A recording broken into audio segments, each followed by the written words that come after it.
ప్రముఖ స్వాతంత్ర సమరయోధుడు ఆంధ్ర రాష్ట్ర తొలి ముఖ్యమంత్రి టంగుటూరి ప్రకాశం పంతులు వర్ధంతి సందర్భంగా ముఖ్యమంత్రి చంద్రబాబు నాయుడు, మంత్రి నారా లోకేష్ నివాళులర్పించారు.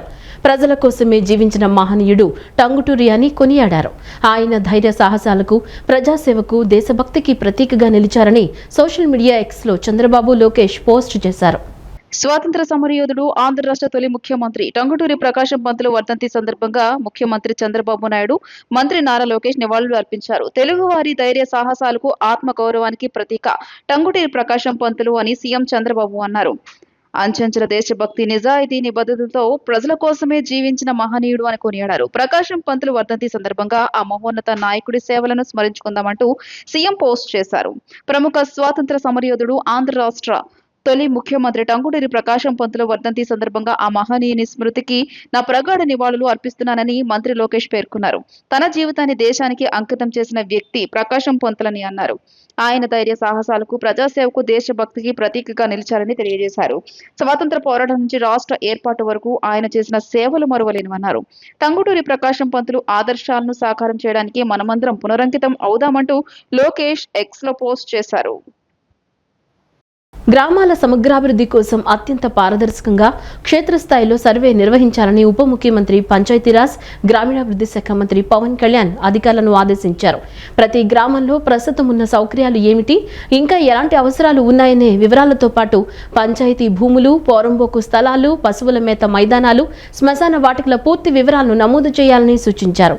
ఈ సర్వే నివేదికలు ఆధారంగా గ్రామాల్లో భూములకు రక్షణ కల్పించడంతో పాటు ప్రతి గ్రామం స్వయం సమృద్ధి సాధించేలా నూతన ఆదాయ వనరులను సృష్టించవచ్చని అన్నారు. పంచాయతీరాజ్, గ్రామీణాభివృద్ధి శాఖ ఉన్నతాధికారులతో క్యాంపు కార్యాలయంలో పవన్ కళ్యాణ్ ప్రత్యేక సమీక్ష నిర్వహించారు. పల్లె పండుగ 1-2 కార్యక్రమాల ద్వారా రాష్ట్ర వ్యాప్తంగా గ్రామాల్లో జరుగుతున్న ప్రగతిపై సుదీర్ఘంగా చర్చించారు. ఈ సందర్భంగా పవన్ కళ్యాణ్ మాట్లాడుతూ పల్లె పండుగ 1-2 కార్యక్రమాల ద్వారా రాష్ట్ర వ్యాప్తంగా గ్రామీణ ప్రాంతాల్లో మౌలిక సదుపాయాల కల్పన వేగంగా జరుగుతోందన్నారు. పల్లె పండుగ తొలి విడతలో అనుకున్నట్లుగానే పూర్తిగా 4000 కిలోమీటర్ల రోడ్ల నిర్మాణం పూర్తయిందన్నారు. అలాగే రెండో విడతలో 2750 కిలోమీటర్లు నిర్మించాలని లక్ష్యంగా పెట్టుకోగా అంతకంటే ఎక్కువగా 3580 కిలోమీటర్ల మేర రోడ్లను నిర్మించామని చెప్పారు.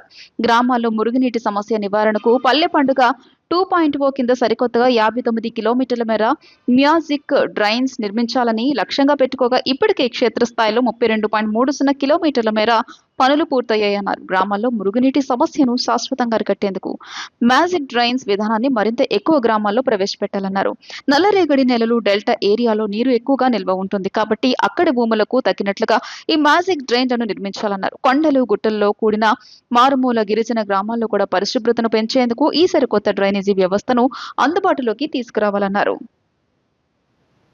రాబోయే రోజుల్లో ఏపీలో మినీ మార్టులను ఏర్పాటు చేయనున్నట్లు మంత్రి నాదెండ్ల మనోహర్ తెలిపారు. కంది, మినప, వారే సరఫరా చేసి మార్కెట్ కంటే తక్కువ ధరలో ఉండేలా ఏర్పాట్లు చేస్తారని నాదెండ్ల పేర్కొన్నారు. మిల్లెట్స్ ను మినీ మార్టుల ద్వారా అందుబాటులోకి తెచ్చేలా కార్యాచరణ చేపడతామన్నారు. నాణ్యమైన వస్తువులను తక్కువ ధరకు అందించేలా ఏర్పాట్లు చేస్తామని ధీమా వ్యక్తం చేశారు. రెండో రోజు ఢిల్లీ పర్యటనలో భాగంగా కేంద్ర మంత్రి ప్రహ్లాద్ జోషి ఉన్నతాధికారులతో మంత్రి నాదెండ్ల మనోహర్ సమావేశమయ్యారు. ఏపీకి సంబంధించిన పలు కీలక అంశాలపై వారితో చర్చించారు. అనంతరం ఆయన మీడియాతో మాట్లాడుతూ విశాఖ, విజయవాడలో సిబిడిసి ప్రక్రియకు అనుమతి వచ్చిందని కేంద్ర మంత్రులతో నిర్వహించిన సమావేశం అనంతరం మంత్రి నాదెండ్ల మనోహర్ వివరించారు. మరో నెల రోజుల్లోనే సిబిడిసికి సాంకేతికత, డేటా సేకరించుకుని ప్రారంభిస్తామని మంత్రి నాదెండ్ల స్పష్టం చేశారు. అదేవిధంగా రాబోయే రోజుల్లో 1000 మినీ మార్ట్ల ఏర్పాటుకు అధికారులు ముందుకు తెలియజేశారు. కంది, మినప, వారే సరఫరా చేసి మార్కెట్ కంటే తక్కువ ధరలో ఉండేలా ఏర్పాట్లు చేస్తారని నాదెండ్ల పేర్కొన్నారు. మిల్లెట్స్ ను మినీ మార్ట్ల ద్వారా అందుబాటులోకి తెచ్చేలా కార్యాచరణ చేపడతామని అన్నారు. నాణ్యమైన వస్తువులను తక్కువ ధరకు అందించేలా ఏర్పాట్లు చేస్తామని ధీమా వ్యక్తం చేశారు. ముఖ్యంగా పౌర సరఫరాల నిర్వహణ, వినియోగదారుల సంక్షేమ కార్యక్రమాలు, ప్రజలకు పారదర్శకమైన సేవల అందజేత కేంద్ర రాష్ట్ర సమన్వయంపై చర్చ జరిగినట్లు తెలియజేశారు. ఈ సమావేశాల సందర్భంగా రాష్ట్ర ప్రజల ప్రయోజనాల పరిరక్షణకు ప్రభుత్వం అత్యంత ప్రాధాన్యత ఇస్తోందని, ప్రజలకు నాణ్యమైన, సమర్థవంతమైన సేవలు అందించేందుకు అవసరమైన చర్యలను వేగవంతం చేస్తోందని మంత్రి నాదెండ్ల మనోహర్ తెలియజేశారు. ఒక నిర్ణయం తీసుకున్నారు. ఒక 1000 మినీ మార్ట్స్ మన పౌర సరఫరాల శాఖ ద్వారా మన ఆంధ్రప్రదేశ్లో ప్రత్యేకంగా ఏర్పాటు చేసి వినియోగదారులకి నాణ్యమైన వస్తువులే కాకుండా ధరలు ఈ రోజుల్లో పెరుగుతున్న విషయం మీ అందరికీ తెలుసు. వాటిని ఎక్కడ కూడా మార్కెట్లో ఎక్కడా లేని విధంగా తక్కువ ధరలకే మనం అందించే విధంగా ఒక కార్యక్రమం కేంద్ర ప్రభుత్వం ద్వారా వారి సహకారంతో ఈ కార్యక్రమం కూడా ఇమీడియట్గా టేకప్ చేస్తున్న విషయం మీ దృష్టికి తీసుకొస్తున్నాం. అదేవిధంగా department of consumer affairs secretary గారు నిధి ఖరే గారితో కూడా సమావేశం ఏర్పాటు చేసుకున్నాం.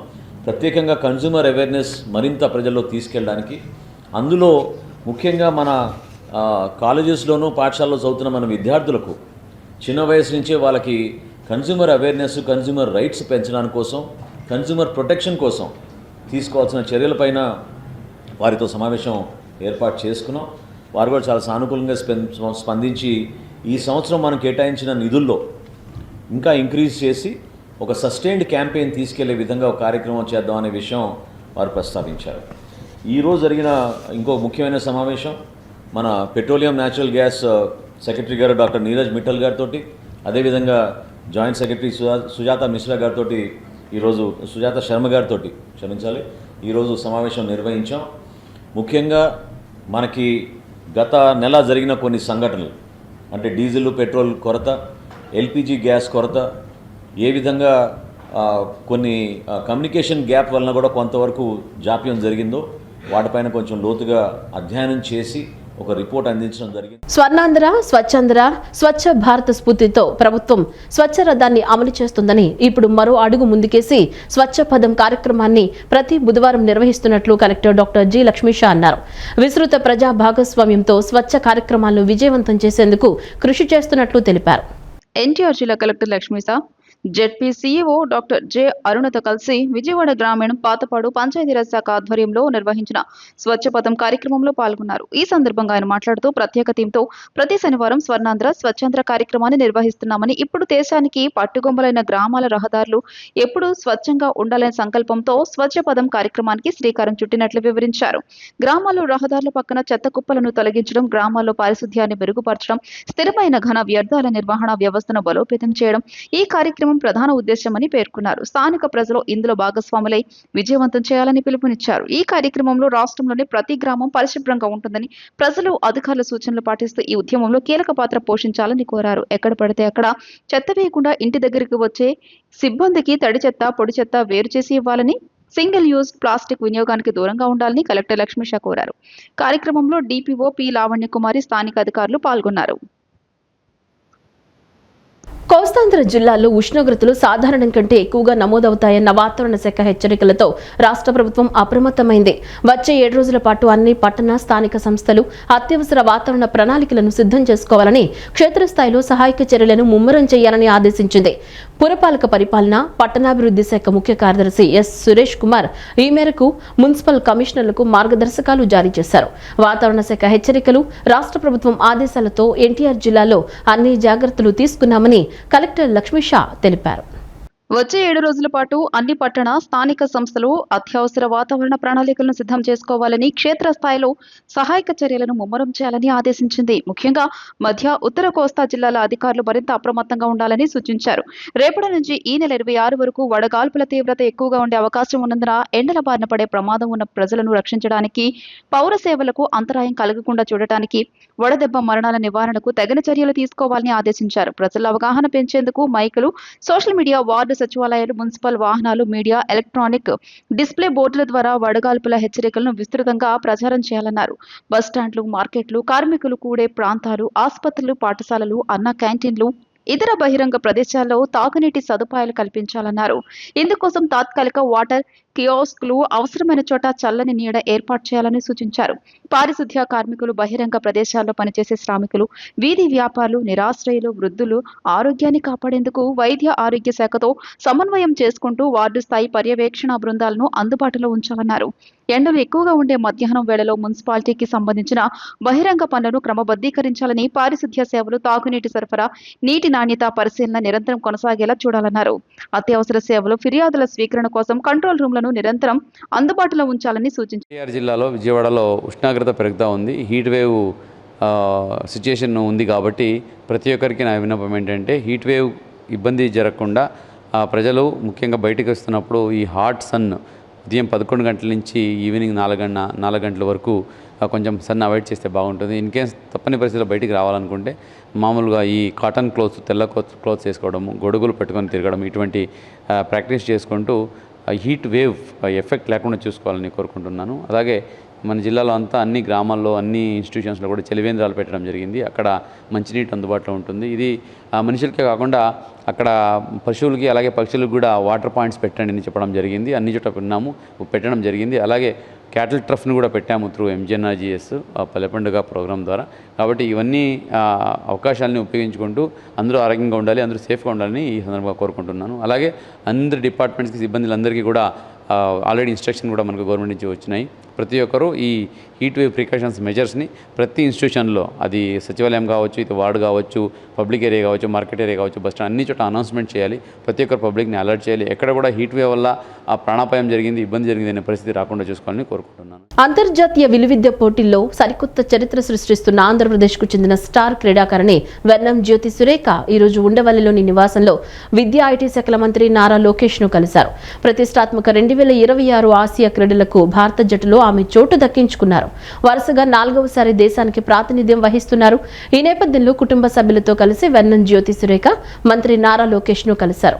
ఆసియా క్రీడల్లో పోటీ పడే అవకాశం దక్కించుకున్న జ్యోతి సురేఖను ఈ సందర్భంగా మంత్రి లోకేష్ అభినందించి శుభాకాంక్షలు తెలిపారు.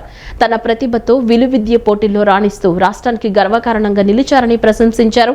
ఆసియా క్రీడల్లో సత్తా చాటి దేశ కీర్తి ప్రతిష్టలు పెంచాలని ఆకాంక్షించారు. ప్రభుత్వం తరపున అన్ని విధాల అండగా ఉంటామని భరోసా ఇచ్చారు. ఈ కార్యక్రమంలో మంత్రి అనగాని సత్యప్రసాద్ పాల్గొన్నారు.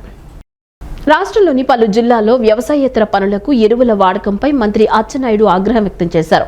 రైతులకు అందాల్సిన ఎరువులు ఇతర ప్రాంతాలకు తరలింపుపై ఆగ్రహం వ్యక్తం చేశారు. డీలర్లు, గోదాములపై ప్రత్యేక తనిఖీలు చేయాలని వ్యవసాయ శాఖ కమిషనర్కు ఆదేశాలు జారీ చేశారు. అక్రమ నిల్వలు, బ్లాక్ మార్కెట్పై కఠిన చర్యలు తీసుకుంటామని మంత్రి తెలిపారు. ఎరువుల కొరత సృష్టించే వారిపై చట్టపరమైన చర్యలు తీసుకుంటామని హెచ్చరించారు. వ్యవసాయ శాఖ అధికారుల నిర్లక్ష్యంపై కూడా విచారణ చేపట్టాలన్నారు. రాష్ట్రంలోని పలు జిల్లాల్లో వ్యవసాయేతర పనులకు ఎరువుల వాడకంపై మంత్రి అచ్చెన్నాయుడు సీరియస్ అయ్యారు. రైతులకు అందాల్సిన ఎరువులు ఇతర ప్రాంతాలకు తరలింపుపై ఆగ్రహం వ్యక్తం చేశారు. డీలర్లు, గోదాములపై ప్రత్యేక తనిఖీలు చేయాలని వ్యవసాయ శాఖ కమిషనర్ కు ఆదేశాలు జారీ చేశారు. అక్రమ నిల్వలు, బ్లాక్ మార్కెట్ పై కఠిన చర్యలు తీసుకుంటామని మంత్రి తెలియజేశారు. రైతులకు సరైన సమయంలో ఎరువులు అందేలా చర్యలు తీసుకోవాలని, జిల్లాల వారీగా ఎరువుల స్టాక్లపై రోజువారీ మానిటరింగ్ చేయాలని అధికారులను ఆదేశించారు. అక్రమ రవాణాపై విజిలెన్స్ ప్రత్యేక బృందాల నిఘా పెంచాలని మంత్రి తెలియజేశారు. రైతులను మోసం చేసే వారిని ఉపేక్షించేది లేదని స్పష్టం చేశారు. ఎరువులను పక్కదారి పట్టిస్తున్నట్లు రుజువైతే డీలర్ల లైసెన్సులు రద్దు చేసి క్రిమినల్ కేసులు నమోదు చేస్తామని హెచ్చరించారు. రైతులకు ఇబ్బందులు కలగకుండా ప్రభుత్వం అప్రమత్తంగా ఉందని మంత్రి అచ్చెన్నాయుడు పేర్కొన్నారు. ఎన్టీఆర్ వైద్య సేవా ట్రస్ట్ అనుబంధ ఆసుపత్రులకు 919.13 కోట్లను ఆంధ్రప్రదేశ్ ప్రభుత్వం విడుదల చేసింది.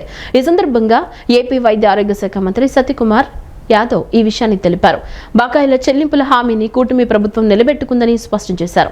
ట్రైపార్టీ బిల్ డిస్కౌంటింగ్ విధానంలో నిధులు విడుదల చేసినట్లు వివరించారు. 785 ప్రైవేటు ఆసుపత్రులు బిల్ డిస్కౌంటింగ్ కు దరఖాస్తులు చేసినట్లు తెలిపారు. ఎన్టీఆర్ వైద్య సేవా ట్రస్ట్ అనుబంధ ఆసుపత్రులకు 919.13 కోట్ల రూపాయలను ఆంధ్రప్రదేశ్ ప్రభుత్వం విడుదల చేసింది. ఆసుపత్రుల ఖాతాలకు ఇప్పటికే 919.13 కోట్ల రూపాయలు జమ చేశామని మంత్రి సత్యకుమార్ యాదవ్ వెల్లడించారు. ఈ మేరకు ఎన్టీఆర్ వైద్య సేవా ట్రస్ట్ సీఈఓ చక్రధర్ బాబు మంత్రికి నివేదిక అందజేశారు. ఆసుపత్రుల విజ్ఞప్తి మేరకు వేగంగా బకాయిలు చెల్లించామని అన్నారు. AP centre for financial systems web portal ద్వారా దరఖాస్తులు చేశారని తెలిపారు. ట్రస్ట్, ఆసుపత్రులు, పవర్ ఫైనాన్స్ కార్పొరేషన్ మధ్య ఒప్పందాలు జరిగాయని ప్రస్తావించారు. కూటమి ప్రభుత్వం అధికారంలోకి వచ్చాక ప్రైవేట్ ఆసుపత్రులకు మొత్తం 5,556 కోట్ల రూపాయలు చెల్లించామని తెలిపారు. అదనంగా మరో 919.13 కోట్ల రూపాయలు విడుదల చేశామని అన్నారు. ఆరోగ్య సేవల బలోపేతానికి తమ ప్రభుత్వం కట్టుబడి ఉందని మంత్రి సత్యకుమార్ యాదవ్ స్పష్టం చేశారు. లేపాక్షి షోరూంలు, హస్తకళారూపాల విక్రయాలపై మంత్రి సవిత సమీక్ష నిర్వహించారు. లేపాక్షి షోరూంలకు నూతన హంగులు ఇవ్వాలని మంత్రి సవిత సూచించారు. ఇప్పటికే మరమ్మతులు పూర్తి చేసిన ఢిల్లీ, కాకినాడ లేపాక్షి షోరూంలను త్వరలో ప్రారంభించనున్నట్లు తెలిపారు. త్వరలో రాజమండ్రి ఎయిర్పోర్టులో నూతన లేపాక్షి షోరూంను ఏర్పాటు చేస్తామని ప్రకటించారు. హస్తకళారూపాల అమ్మకాలను పెంచడానికి ఈ-కామర్స్ వేదికను సద్వినియోగం చేసుకోవాలని మంత్రి సూచించారు. నేరుగా వినియోగదారుల ఇళ్లకు డోర్ డెలివరీ సౌకర్యం కల్పించాలన్నారు. హస్తకళాకారులకు సంవత్సరంలో 365 రోజుల పాటు ఉపాధి కల్పనే కూటమి ప్రభుత్వం లక్ష్యమని మంత్రి సవిత స్పష్టం చేశారు. శ్రీశక్తి వల్ల డ్రైవర్లు కండక్టర్లు ఇబ్బందులు పడుతున్నారని, పరిమితికి మించి బస్సులో ప్రయాణం చేస్తున్నారని ఎన్ఎంయు రాష్ట్ర అధ్యక్షులు వై శ్రీనివాస్ తెలిపారు. కండక్టర్ వద్ద టిమ్ మిషన్లు కూడా మార్చడం లేదన్నారు. బస్సులు జీరో టికెట్ విధానాన్ని రద్దు చేయాలని డిమాండ్ చేశారు. కొత్త బస్సులను ఆర్టీసీఏ కొనుగోలు చేయాలని, ఆర్టీసీలోని వివిధ విభాగాల్లో ఉన్న ఖాళీలను భర్తీ చేయాలన్నారు. కృష్ణా జిల్లా ఉయ్యూరులో నేషనల్ మజ్దూర్ యూనిటీ అసోసియేషన్ ఆధ్వర్యంలో నిన్న సభ నిర్వహించారు. ఈ సభకు ఎన్ఎంయు రాష్ట్ర అధ్యక్షులు వై శ్రీనివాస్ ముఖ్య అతిథిగా విచ్చేస్తారు. ఈ సందర్భంగా ఆయన మాట్లాడుతూ మీడియా సాక్షిగా ఏపీఎస్ఆర్టీసీ చైర్మన్ కొనకళ్ళ నారాయణ ఆర్టీసీని ప్రైవేటైజేషన్ చేస్తామన్నారు. మరుసటి రోజు మాట మార్చాడని అన్నారు. ఎన్టీ రామారావు హయాంలో ప్రైవేటు బస్సులను కూడా ఆర్టీసీలో విలీనం చేశారన్నారు. పొల్యూషన్ పేరుతో ఎలక్ట్రికల్ బస్సులు తీసుకొస్తామంటున్నారని, కొన్ని డిపోలు మూసివేస్తున్నారని చెప్పారు. కొత్త బస్సులను ప్రభుత్వమే కొనుగోలు చేయాలన్నారు. ఆర్టీసీలో సిబ్బంది కొరత ఉందని, ప్రభుత్వం వెంటనే ఖాళీలను భర్తీ చేసి ఉద్యోగులపై పని భారాన్ని తగ్గించాలన్నారు. స్త్రీ శక్తి వల్ల డ్రైవర్లు కండక్టర్లు ఇబ్బందులు పడుతున్నారని, పరిమితికి మించి బస్సులో ప్రయాణం చేస్తున్నారని తెలిపారు. కండక్టర్ వద్ద టిమ్ మిషన్లు కూడా మార్చడం లేదన్నారు. బస్సులో జీరో టికెట్ విధానాన్ని రద్దు చేయాలి అని డిమాండ్ చేశారు.